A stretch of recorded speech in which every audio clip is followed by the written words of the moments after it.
আমরা সনাতন ধর্মের মানুষ যারা এই দেশে আছি প্রত্যেকেই আমরা এই শোকটাকে আমরা ধারণ করছি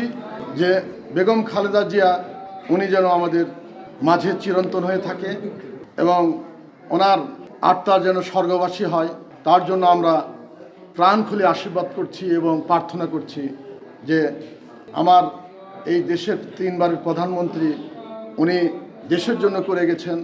দেশের মানুষের জন্য করে গেছেন, সেই মা আজকে নেই, তার জন্য আমরা